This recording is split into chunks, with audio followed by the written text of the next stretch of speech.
Good morning! Isang magandang accommodation na naman dito sa Bacolod. Finally, bro. Breakfast, oh. Walang gana si Tonyo. napakagandang hotel dito. Highly recommended, sabi ni Kenolan. Oh, hotel.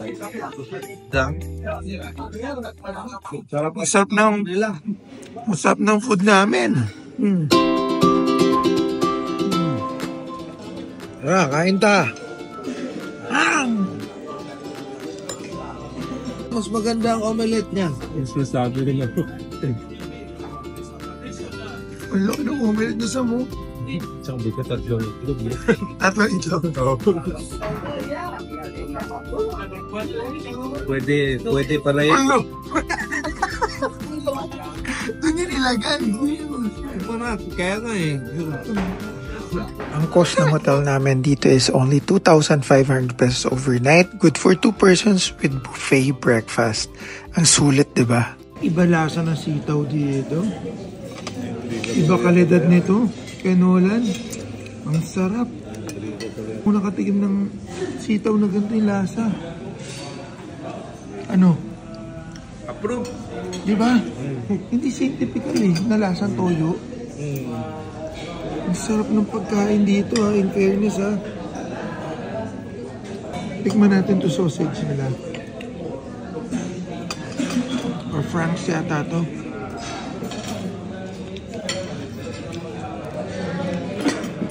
Sarap din. Quality. Gagawin natin tinang. Lagay mo muna yung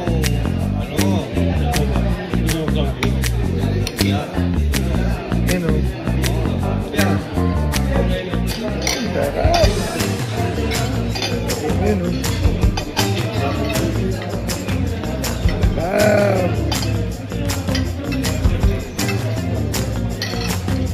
Sarap.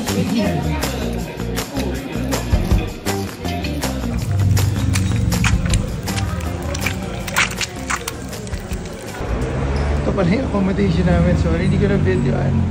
Ito na yung way papunta doon sa parking. Gearing up na. Talpalis na kami. Ito yung exterior ng hotel from the parking area. Nandito lang yan. Mga 2 minutes or 3 minutes. Bike ride. Galing ng Capitol Building. Ready na sa mo. Sobra init. Grabe. Init sa Bacolod. Grabe init dito. Kakaiba. Parang ito na yung pinakamainit na na-experience ko sa pamamasyal. Dito kami sa provincial capital ng Occidental Negros. Init sobra. In fairness, ang laki ng pond nila rito. Tawag nila rito, yung Capital Lagoon. Wala na, ayaw na lumabas sa aircon na ito mga to. Sobrang init dito. SNR kami. Nagpalamig. Sobrang init. Motor Republic, Bacolod, inaabot. Yes, yo. Sobrang init dito. Dito lang. Wala tayo mga babayaran. Yun, papasok na tayo agad. Ha? Seryoso? Ang bilis, makakasakay tayo agad. Galing ha. Ito, bound to Tumangas na yan, Iloilo. Okay yung sistema rito sa Bacolod. Philippine Looper friendly to Kenolan. Na kami sa ferry terminal ng Fastcat. Yung mga motor, waiting kami dito. Dito mabilis lang.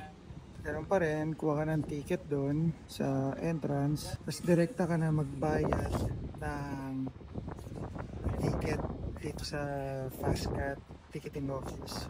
Ito yung mga schedule ng mga fares nila dito. Screenshot ko na lang. Tapos, ayan yung contact numbers nila kung gusto nyo tawagan.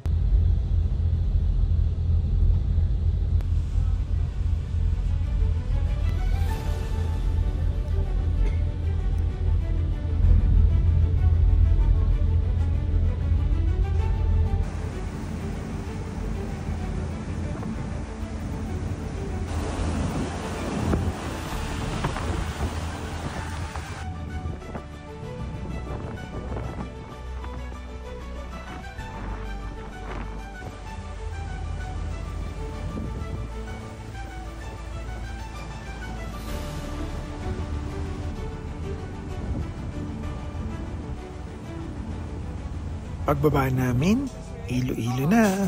At isa lang ang nasa isip namin kainin dito. At ito muna, tikman natin. Okay. Saktuhin mo yung, Ano? saktuhin mo yung pribilehiyo mo pagiging senior, ha? Mag-Philippine loop ka na mag-Philippine loop. Ang laki ng tipid mo. Kaya nga tayo nag-Philippine Loop eh. In celebration of my 60 years old. 60th birthday. Dito kami, Alicia's Batchoyan. Init sa labas. Mag-order ako isang chicken batchoy. Dapat sa Netong's kami na La Paz Batchoy pupunta. Ngayon, rumuta kami dito sa may plaza ng La Paz. Kita namin tuloy itong Alicia's Batchoyan. Isa sa mga authentic na batchoyan itong Alicia's dito. Kaya dito na lang namin, dito na kami nag-decide kumain.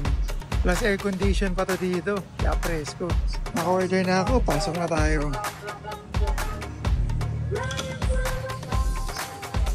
Dami ng mga batchoy na i-serve na daw. Mga naka-ready na yan.